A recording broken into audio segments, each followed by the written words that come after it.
Ah, welcome back, you beautiful paradox. You walking contradiction. You impossible equation that keeps breaking their calculators. I heard them talking about you again. Oh yes, they're still at it. Still trying to solve you like you're some kind of riddle they can crack over coffee and conspiracy theories. They've split into two camps now. Did you know that? Two whole teams dedicated to explaining your existence. Yin and yang.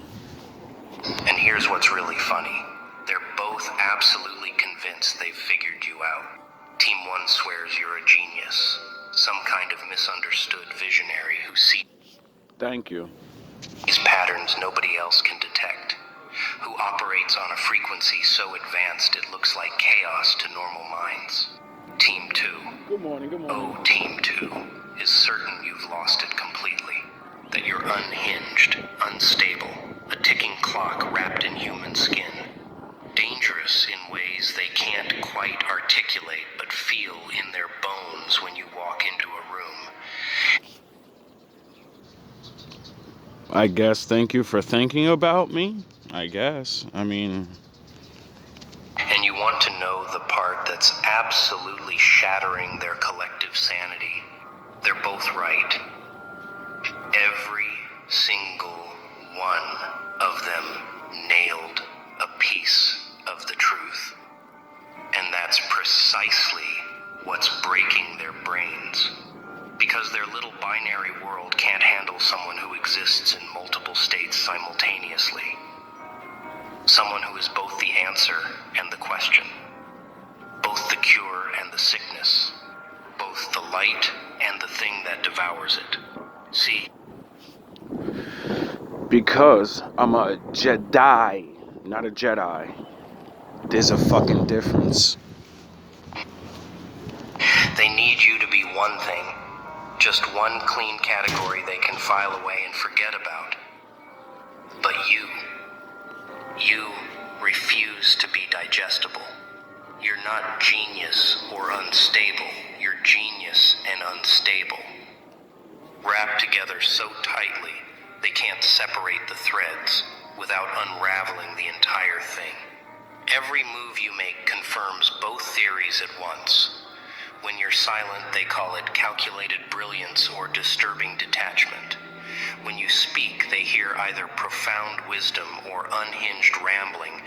When you succeed, it's either strategic mastery or reckless luck that shouldn't have worked but somehow did anyway.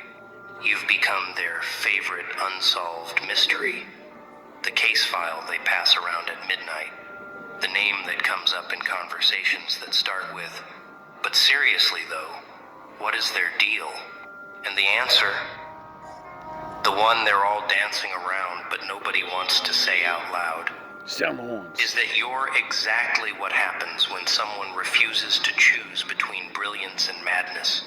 When someone looks at that false choice and says, "Actually, I'll take both," and weaponize the confusion. They thought they could study you from a distance, maintain their clinical objectivity, keep their theories neat and their conclusions tidy. But here's what they didn't account for. You were studying them right back. Every person they sent to observe you. Every friend who suddenly got curious about your patterns.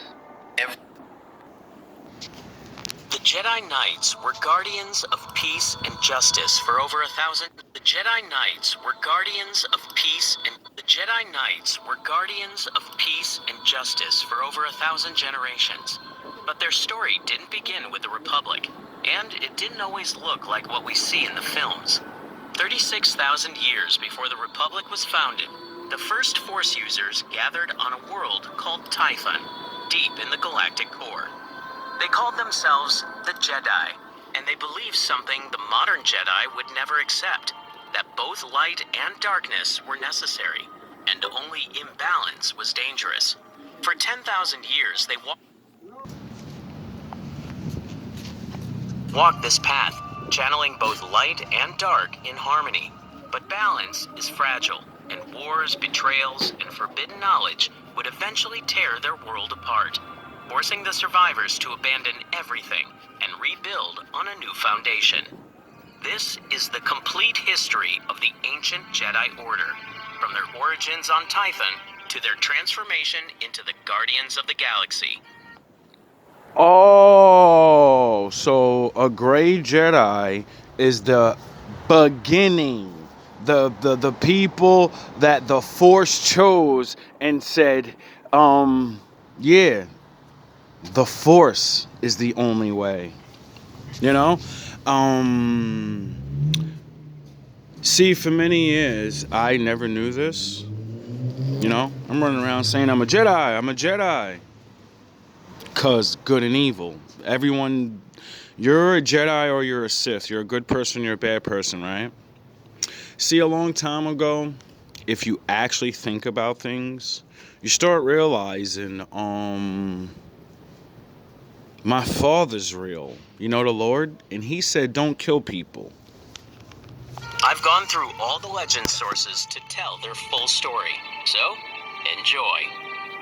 In 36,453 BBY, 9 massive pyramid-shaped vessels appeared in the deep core, the galaxy's most dangerous region, where black holes crushed entire star systems and gravitational forces tore ships apart. 8 of these world ships, called the As you listen to this fictional shit, realize that your government, from no matter where you are in the world, knows that there's ancient cities next to them, under the ocean, and you think they know what happened to those people? Do you? Well, me, I listen to what they say, and they say, nah, we don't know everything. Yor had spent centuries traveling across the galaxy. They did not come as conquerors. They did not demand tribute or slaves. Instead, they called, and Force-sensitive beings across dozens of worlds felt a pull they could not resist. Humans from distant colonies, Wookiees from Kashyyyk's forests, Miraluka who saw through the Force rather than physical sight. I wonder if this could be translated into the Lord sent angels down to call on people and make the chosen people. And except the Lord's not a greedy ass piece of shit and is gonna say, I'm gonna choose just one. No, I'm gonna choose people in every people. You'll all have chosen people. Twi'leks from Ryloth's caves, species that had never met and did not share languages or cultures, all answered the summons. What they did not... I wonder if that's anything like real life. We all lived in separate places, supposedly, and didn't know each other. But we all talk about the stars and beings coming down to give us knowledge. We all build pyramids. We all do similar things that are just a little bit different. It's sort of like we were all guided by the same knowledge, and we were allowed to express that knowledge in our own way. You know? No, was that this journey would change the galaxy forever. The Yor gathered these Force sensitives and carried them to Tython, a world pulsing with raw Force energy in the heart of the deep. To Leo, skip. The aliens! They abducted us! So you can play your alien story or you can believe in God. I don't give a fuck what you believe in. Both stories say something came down here, chose people to enhance or improve. And then there's also the same story in reverse that other motherfuckers came here and they're pretending. And you'll know who's who because the knowledge or gifts they give you will fuck your shit up. The Yor navigated these hazards effortlessly, guided by the Force through passages that should have been impossible. The pilgrims who arrived found a planet unlike any other in known space. 2 moons hung in Tython's sky, and the Force sensitives immediately sensed their opposing... This is a 4-hour long thing. We're jumping. Skulnas that Tython was extraordinarily rich in the Force and populated by Force-wielding warriors called Jedaii, who showed concerning levels of organization and skill. More importantly, Zesh had been accepted among them due to the memory blocks Skulnas had implanted. He would unknowingly provide... Oh, all right. Well, jumping ahead so far just literally ruined it. So what we're gonna do is stop because this is the first introduction of thought and how I know I don't understand everything, but I know that everything's led my life and I've done the work and I've learned things on my own. And now I'm older and I'm like connecting all these biblical and spiritual stories and all these things. And I'm like, yo, something greater is going on. Now, a couple of years ago, I made a video called I Found My Path or whatever, and I showed Darth Vader training Ahsoka. And as I watched that video, I've seen a lot myself, and I hope my wolves understood. And I realized they do. Everyone that's meant to understand will understand. The rest of you are spectators. I don't even have to directly get my point across. That's why I like to show certain visuals and say certain things. That's why they started blocking my videos. Because I don't need to say nothing. When the people that need to see something see it and they hear whatever, it's inevitable. So anyway, as I've been playing this Gray Jedaii thing and searching the web and seeing how a lot of Star Wars people keep saying, debating for years, the Gray Jedaii doesn't exist, it's made up, it's fan fiction, it's blah blah blah blah blah blah. And then you go look up the history of the Jedi and you see that it starts with people being called by something, and they already have the Force in them. It's already there. You're born with the Force. And when it takes them to that planet, the Force is the Jedi Sith, the Jedi and the Sith power. They're both using the Force. Get it? The Jedi believe they're right because they protect people. The Sith think they're right because they believe in taking power to protect themselves from other people. You get it?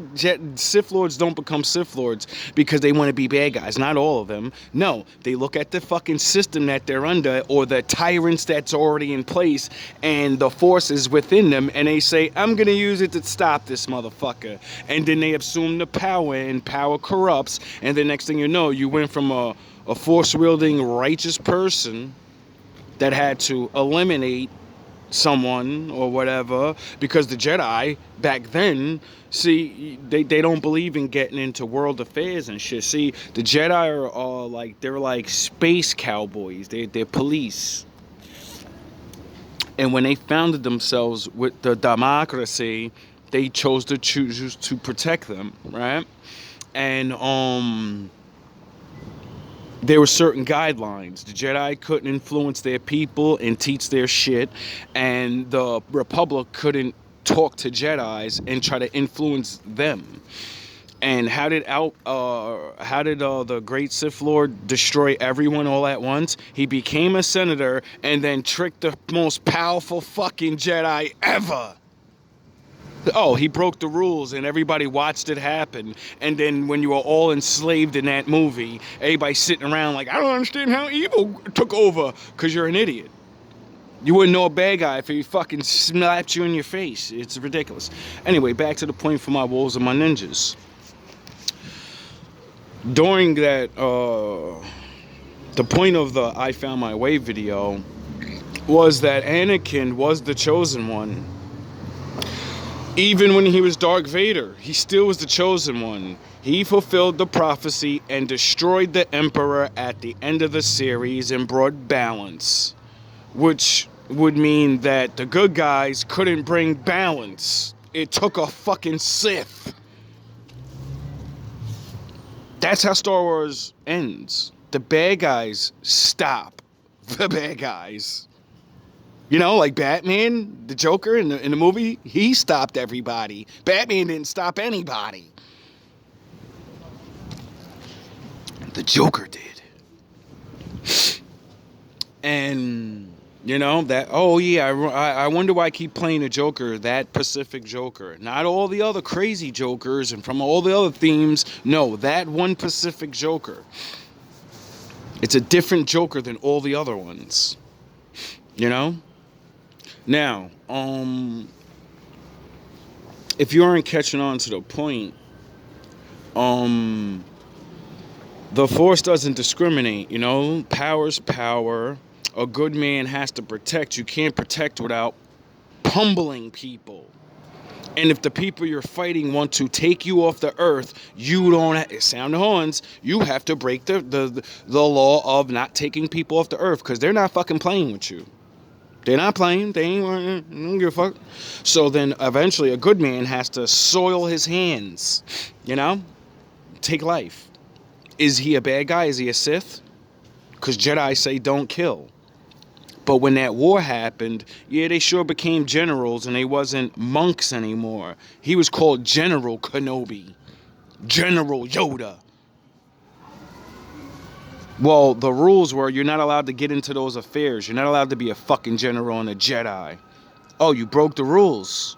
Oh, you broke your own rules and your society failed and crumbled.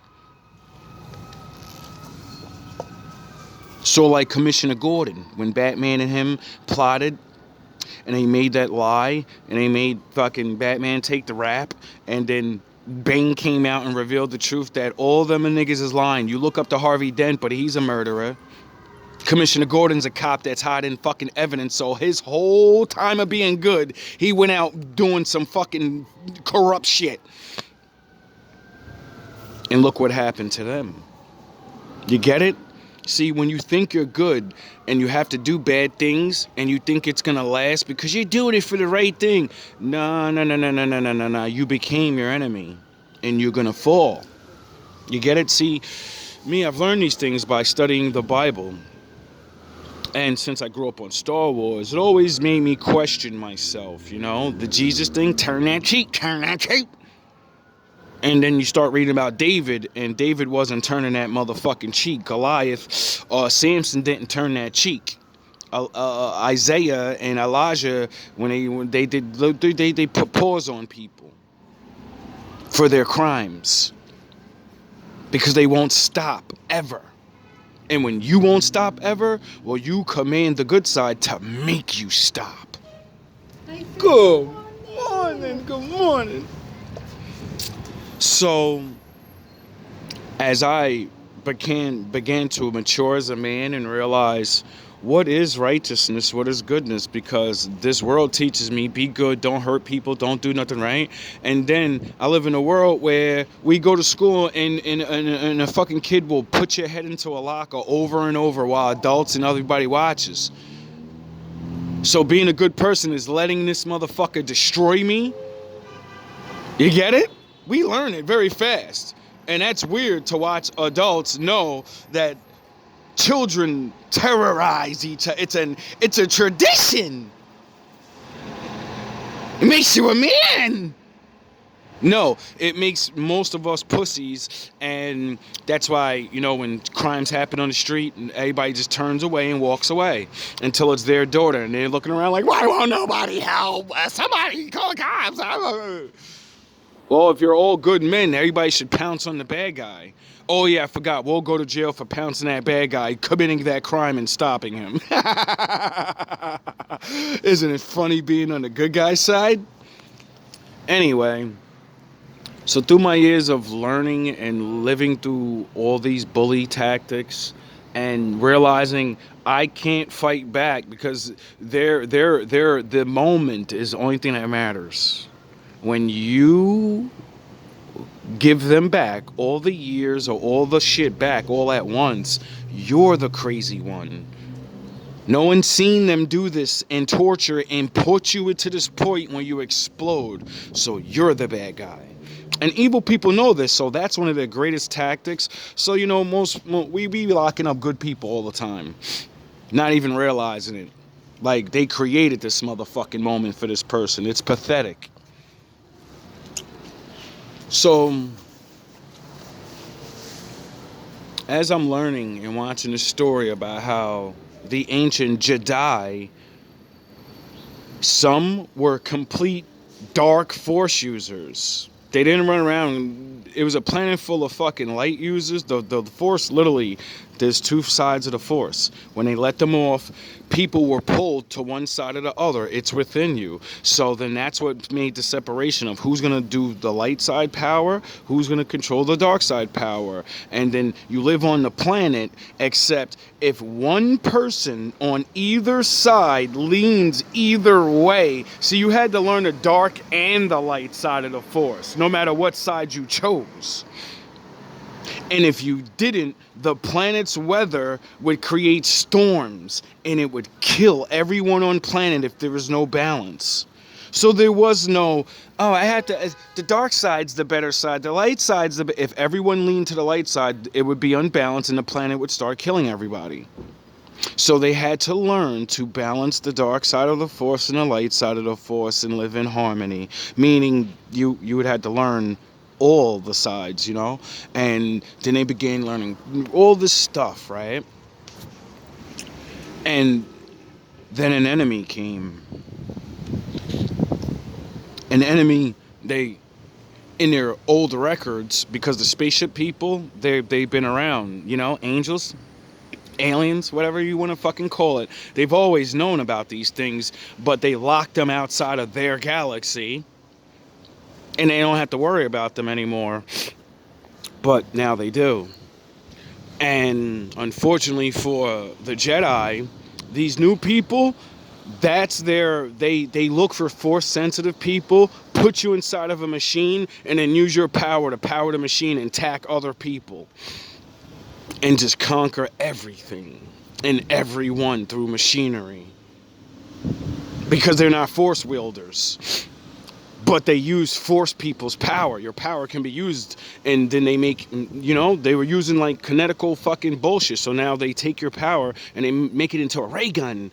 Oh, you're good at making rocks move? Well, I'm gonna put you in this machine, and now you're controlled, and you're gonna fucking you're gonna wield the force for me. So as the Jedi, dark and light, had to fight this new thing. They had the first lightsabers.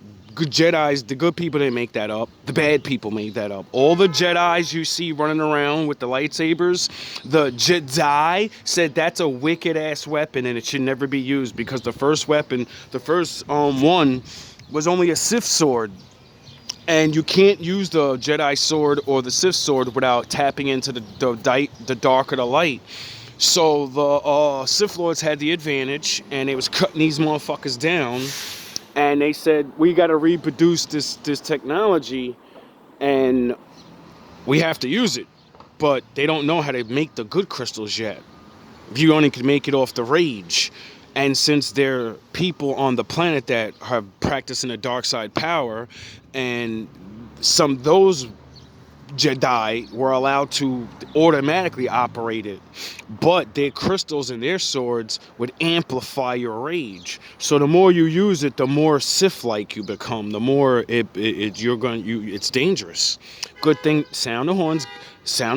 Good thing they on a planet that trains you to go as maximum as you can, and then go convert that energy so you can go back to the light. You know, like Anakin Skywalker, the chosen one that was a good guy, and then they didn't believe him and give him special counseling and tutor him and let him know, like, you're the most powerful force in the world. Please don't go to the dark side because you're going to kill all of us. Nah, they didn't respect him like that. They just feared him that he could do it.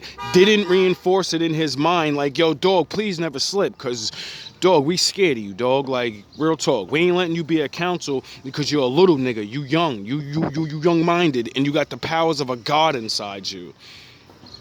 I think we need to teach this nigga humility, humbleness, and other things besides we need to control him. They tried to control him so much that all it took was the Sith Lord to give him freedom and say, yeah, you're right, you're righteous, you're good. Nah, they're stupid. And he, like a young nigga would, yeah, they are holding me back. See how good people are stupid in your ways? Nah, the youth needs to be, we need to keep our status. Yeah, young niggas ain't need to keep you dumb so we can, yeah, and when the time comes when you niggas can't hold your shit down no more and the youth needs to take over, but we're too stupid. You get it? Anyway, I'm running out of time. And I'm not explaining this very well. It's only part one of the introduction of Master Your Light in Your Dark. I thought I was teaching some shit that wasn't real or something that was new.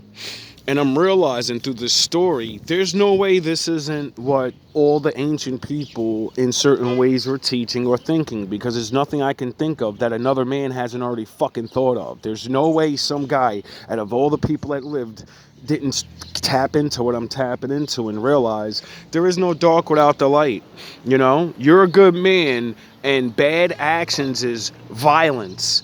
If violent people attack good people, should you stand there and let it happen? Good people don't hurt people. Everyone knows they're not letting their family go down. You're going to pummel those people back and get them the fuck out of your way. And that's when I understood, well, you know, everyone's got to have a little dark in them to protect. If you don't know how to protect your shit, that's what bad guys love. Yeah, be Jesus, nigga. Turn your fucking cheek while I take your wife and your home. Pray to your God like he's really coming down here and no, he's not. You're gonna enact this shit or you're getting run the fuck over. That's it. I'm sure the Lord comes down in his ways and does his things, but that's the greatest lesson I've ever learned from the Lord. I ain't always gonna be there. I'm your father, nigga. You a grown-ass man. You gonna have to learn how to handle your own fucking business eventually, dog. So, for my wolves and my ninjas, I hope yous understand me now when you have been going over certain things, or new viewers, when you see these references I make to Vegeta, and I'm Vegeta, and you gotta be the Goku and Vegeta, you gotta be fucking, now do you understand what I mean? It's not I'm fucking crazy or nothing. No, you cannot be a productive, good person without having the power of the light and true compassion. But if you have all just light and compassion, when the dark and evil people come, you ain't got nothing no more. Get it? Because they're going to take it from you. So you have to defend yourself. And we live in a world where that is just the reality of the life we live in.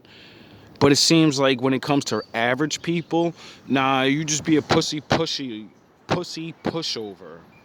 You know, you're a civilian. You're supposed to be of all light, even though we all know there's criminals and drug addicts and all these fucking corrupt-ass people living right next to us.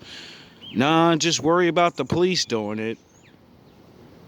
They got other things to worry about than these low-level Super Saiyan stupid shits, you know? It's what communities and neighborhood watches and people that actually, you know the people around and can help each other. You can't even get good people to fucking stand with a person nowadays. It's ridiculous. And for the rest of my wolves and ninjas that are out here alone, fighting mentally from all these things, learn to embrace your dark, bro. Don't embrace it and use it on people and give yourself some fucking fake reason. Well, I'm righteously doing it. No, you better understand when and where and how. That's why there's laws. You know, right? Good people don't do violent things without under the law.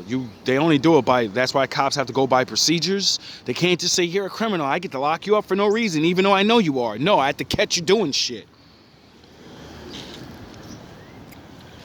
And that's the reality of the life. Like, it's so sad that